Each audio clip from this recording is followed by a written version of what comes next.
Baba, Baba,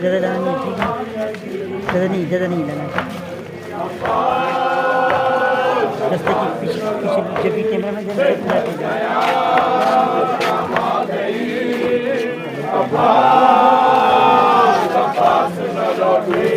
وہ کون سے ہیں ظلم جو بے دینوں نے توڑے، اطفال حسینی پہ ستم یہ توڑے، چشمے پڑے بیمار کو مارے گئے کوڑے، تاراج کیا خیموں کو دوڑا دیے کوڑے، سادات پہ آ جا گئی زبان سے نہ لوٹے، نکل گیا شام آ گئی،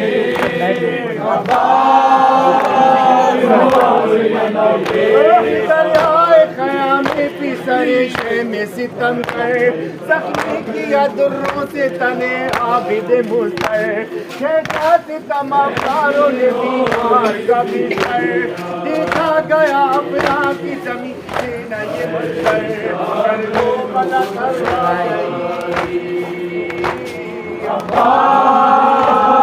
زبان سے نہ لوٹے، ڈھل گیا شام آ گئی، زبان سے نہ لوٹے، تمہاری ہے نائے باپ کا سینہ، ضد کرتی ہے جاگتی ہے رو رو کے سکینہ، ایسا تو کبھی دیکھا نہ تھا بھائی کریمہ، جو آئی نہ دریا میں تمہیں جاتی سکینہ،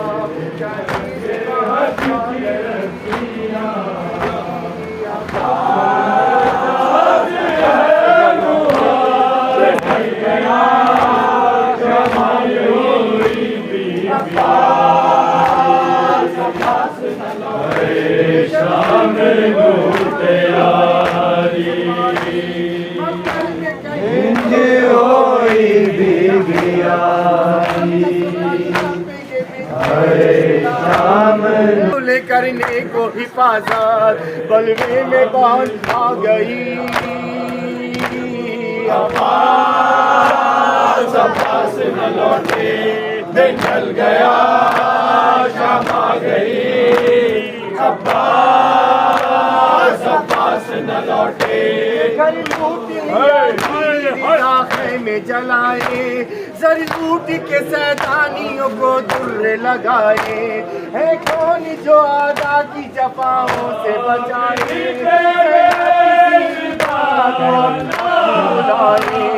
غربت کی فضا چھا گئی،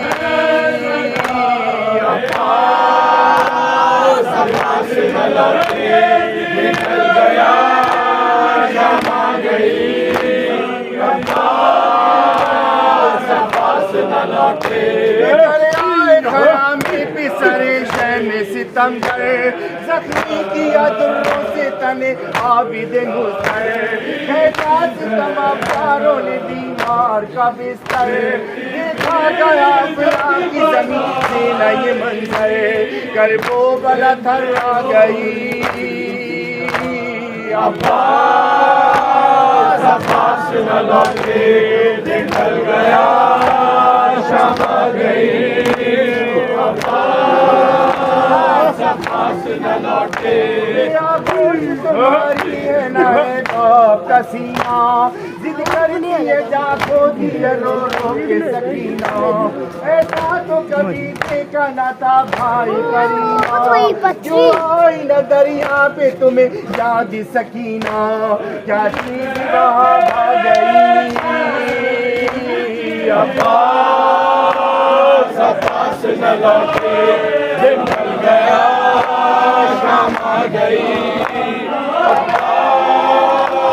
زبان سے نہ لوٹے، رات آ گئی دنیا میں لیے اپنے قیامات، آرام سے سب سو گئے سرشار شہادت، پھر ظلم و ستم گانے لگے اہل شقاوت، بے وارثوں کے سر کل کرنے کو حفاظت، بلوے میں بات آ گئی، زبان سے نہ لوٹے، دن ڈھل گیا شام آ گئی،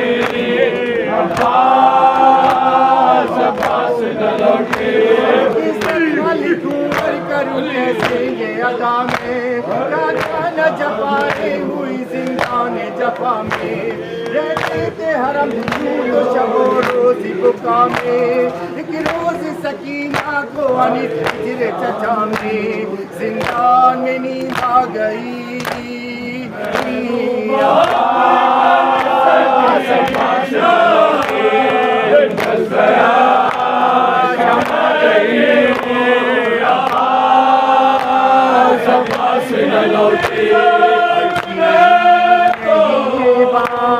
تیرا رویا کرو بیوی اچھی نہیں یہ بات نہ رویا کرو بیوی اچھی نہیں یہ بات نہ رویا کرو بیوی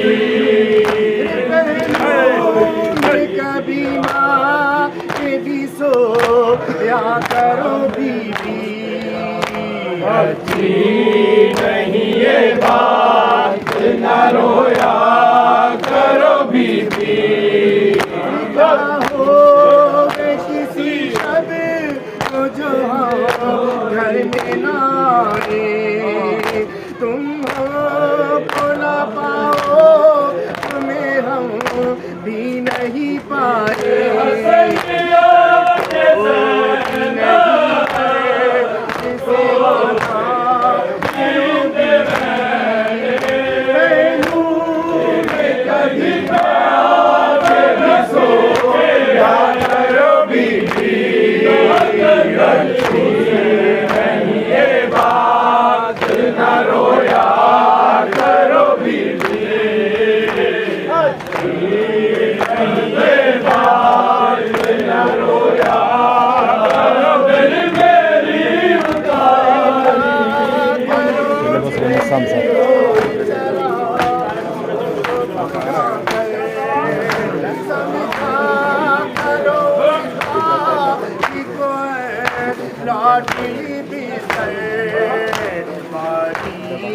کبھی یوں ہی کہیں پہنا کرو بیوی پہلو میں کبھی ماں کے بھی سو یا کرو بیوی اچھی نہیں یہ بات نہ رویا کرو بیوی اچھی نہیں یہ بات نہ رویا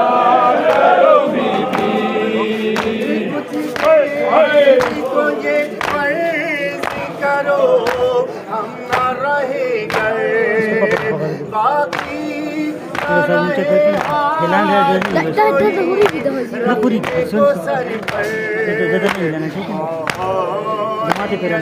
پر ابھی سوچا کرو بیوی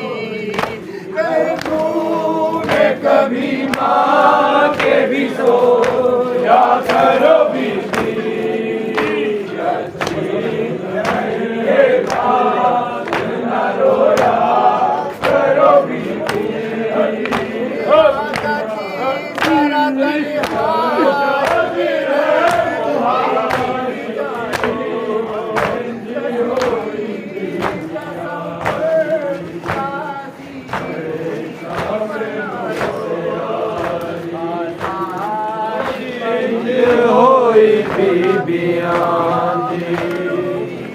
پریشان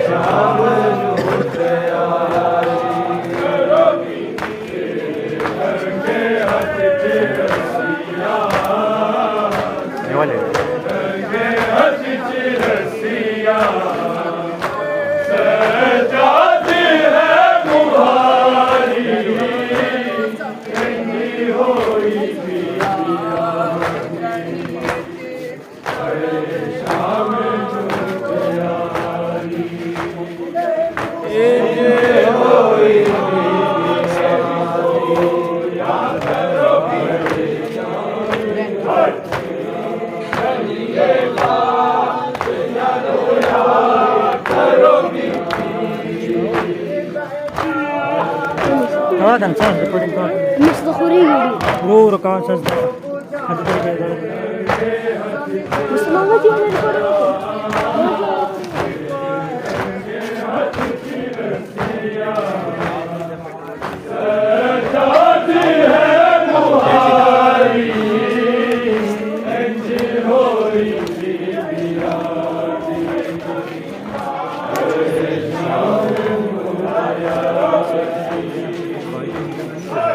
محمد وآل محمد صلوات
Hussein,